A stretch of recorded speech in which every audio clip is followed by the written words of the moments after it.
Yo, what's going on, everybody? This is Don't Talk Sports. My name is Dylan. In today's video, what I'm going to be discussing is we're going to talk about Caitlin Clark and Angel Reese and why I feel like this is going to be one of the biggest rivalries of sports and why it's transforming to be one of the biggest rivalries in all of sports. When you look at Caitlin Clark and Angel Reese and what they're doing for the WNBA has been struggling to get people to watch the WNBA for a lot of years. There's been talks about, oh, what do we need to do? What could they do to possibly bring in some more attention? Maybe people buying some tickets, people watching the games. And here recently, Caitlin Clark and Angel Reese have been like the spotlight whenever it comes to when the Chicago Sky and the Indiana Fever playing.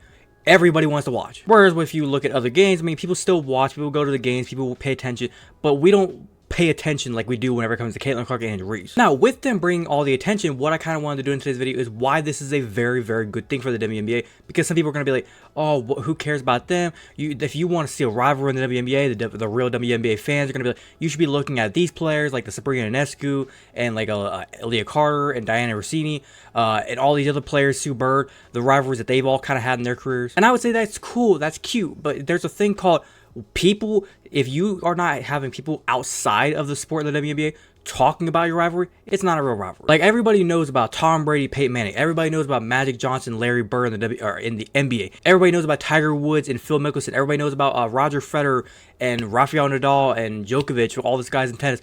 There is big time rivalries in sports that just everybody knows about. And we're getting to the point where it feels like Angel Reese and Caitlin Clark are going to be household names where everybody knows these rivalries. So like I said, I have a couple articles on screen that I'm going to be showing here in a minute. I'll have all those links to every single one of them down in the description below if you want to go check it out for yourself. But like I said, I'm going to kind of give my opinion on the whole thing about why this is going to be the best thing for the WNBA and why this rivalry is going to be a big time rivalry in sports. So without further ado, I'm going to stop rambling and I'm going to get straight into this. So if you're going to enjoy it, as always, make sure you go and drop a like on this video. Be very much appreciated if you do so. But without further ado, let's get into it.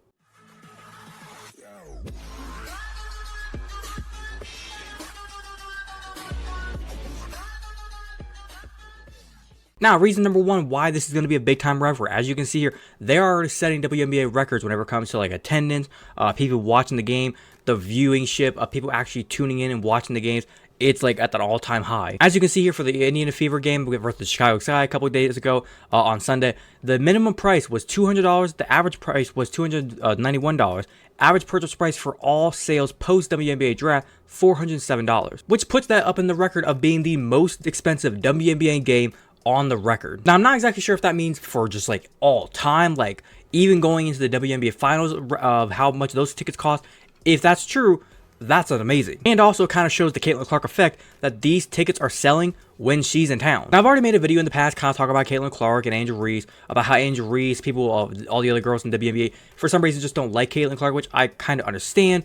They see the spotlight on Caitlin Clark. They want people to look at them too. It's like, hey, we're here too. Hello. And so far, Angel Reese, she's shown out to be like probably the best rookie in the class. It's going to come down to Angel Reese and Caitlin Clark for Rookie of the Year whenever it comes to WNBA. And the way Angel Reese is playing right now, she's got the potential to possibly be up there with some of the best players in the WNBA. Now, as we all know, whenever it comes to sports rivalries, we all know, like I said, with Joe Frazier, Muhammad Ali, like I said, with Tiger Woods, Phil Mickelson, Larry Bird, Magic Johnson, LeBron, Steph, all these different rivalries we've seen in sports, Tom Brady, Manning, Tom Brady and Phil Rivers, Drew Brees, all these guys, whenever they have their big time rivalries going on, when these players or athletes go against each other, the tickets are going to go up to here, because it's like, this isn't just some average match or game or competition. This is the two greats, or two big dogs going against each other. It'd be the equivalent of like, think of like in the NBA, you have the Charlotte Hornets versus say the Detroit Pistons. Nobody's going to go watch that game. But the games between the Lakers and the Warriors, even though they're maybe not that good, they have the big time stars with LeBron and Steph. Those tickets are going to sell. Or in tennis, whenever a big time match is going on with the Wimbledon, the US Open,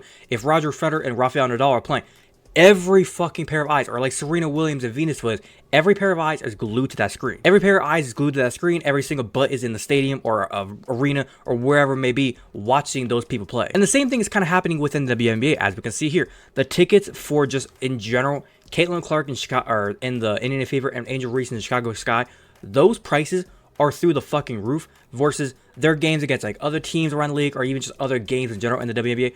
They're not that expensive. Like, as you can see here, one of the games for Indianapolis, $57. Not that bad. I mean, anybody of us could save up a little bit of money. We could go to that kind of game. But a $271 ticket, that's a kind of ticket that you have to be invested in. You got to plan that trip, and it's like, this is my investment ticket. Now, before any of you call me a cheapskate for saying $271, but I can afford that. Shut up. Shut the fuck up. And I think the popularity within this rivalry is kind of growing, as we can see here. The first game, or their first game between the two, $122. The second game, $124. And like I said, the third game here, LATLEY, $271. This goes from all different ticket websites. Now, the thing with these two players is they have a nice rivalry. Everybody wonders about like how these rivalries always start. Is it just because they're really great players?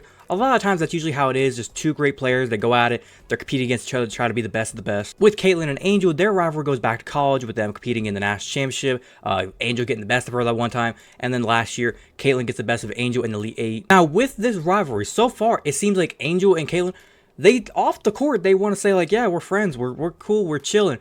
But then whenever you get on the court, it's like Angel is just beating the shit out of Caitlyn, and Caitlyn's getting up and trying to act like nothing happened. And you know there's a rivalry, because when Indiana beat Chicago the first two times, the Chicago and Angel especially, they wanted no part of shaking hands or talking to anybody. They didn't even want to talk to the press, really. They were just out of there, walking off the court. It's like, fuck all of you, I'm out of here. Whereas this last time, whenever Chicago just beat Indiana, Chicago and Angel, they were celebrating like they just went to the fucking playoffs. Now, I am going to say this. The thing I'm waiting for with this rivalry is I want to see these two go at it. I want to see them chirp. I want to see Angel almost like hit Caitlyn again with a cheap shot, like foul. And I want to see Caitlyn get up and just bulldoze Angel. Not really bulldoze her, because she's probably not going to be able to do it, but at least get up in her face and talk some shit. Like, I want to see them two go head to head, bump to bump, and I want to see them talk some shit. Now, when it comes to this rivalry, comparing to some of the other rivalries, this one's going to be up there. As we know, the WNBA, they don't really have big time rivalries like we've seen, like I said, from the other sports have had. The WNBA is still kind of growing. They're kind of developing their audience, trying to get more people to watch the league. And as more and more people kind of watch, it's going to get more attention. People will be able to start learning these names. And right now, the only thing, if you go down the street, go down to your nearest gas station, go down to your nearest anywhere, and you ask just a random guy in there, guy or woman, say, what do you know about the WNBA? They're going to say, oh, I know that Caitlin Clark girl, and that girl that for some reason she don't like Caitlin Clark, the Angel Reese girl. I guarantee you, the next 10 people you see walk up to you, go ask them that question. They're going to tell you the same answer. And it's a good thing people in the WNBA need to realize. I realize you want to say, oh, well, look at us. Look at all the veterans and all the stars in the league that everybody should be watching. They will watch you. I've said this in past videos about the WNBA.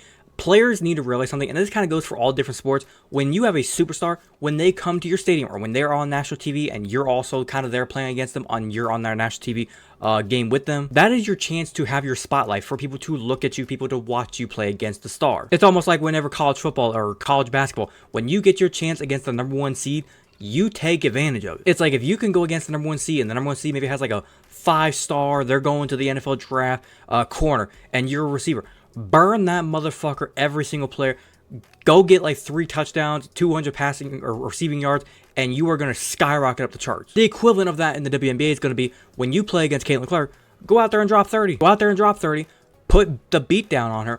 Kick her team's ass, because we know the Indiana Fever is still, they're getting better, but they're still not the best team in the league. We know that much sure. But put the beat down on them, score 30, and people will come away from that game if they're watching because of Caitlin Clark. They're also going to have to see you scoring on her ass, and they'll be able to be like, man, that other player from the other team is really good. What's her name? She's a really good player. Like I said it in the past, WNBA players, respect Caitlin Clark because she's bringing attention to yo asses. And when it comes to the rivalry of Caitlin Clark and Angel Reese, I like it. I like it for the WNBA. It's going to be a fun rivalry, and it's going to go down there with one of the best rivalries because, as I said, there's not a lot of big time rivalries per se of like this magnitude in the WNBA or in the past. If there was, I've never heard about them, even though like I said, don't really watch the WNBA until the season. But those kind of rivalries that you hear about from every single sports league, even though, like I said, the golf rivalries, the tennis rivalries, even though I don't really watch those rivalries, but I know about them. Angel Reese and Caitlin Clark are going to be the best thing for the WNBA with this rivalry. It's going to be a top tier rivalry going forward. But other than that, I think I'm going to wrap up there. Hopefully you guys did go and enjoy this video. If you did enjoy, as always, make sure you go and drop a like on this video. Be very much appreciated if you do so. If you wanted to watch the entirety of this video, thank you very much, and like I said, if you have a different opinion, do you agree, disagree with anything I said? What do you think about Caitlin Clark and Angel Reese being a big time rivalry? Do you think they will be, not be? What do you think about all the opinions I had on Caitlin Clark and Angel Reese about them kind of helping the WNBA? Whatever your opinion may be, if you have a different opinion or agree with me, leave your complete opinion down in the comment section down below. Be more than welcome to talk about with you guys. If you're a fan of the content that I do poster and you want to go and hit that big red subscribe button, feel free to do so. And do not forget to hit that little notification bell to be notified second of post. But without further ado, this has been Donald Talk Sports. Have a great day. Peace.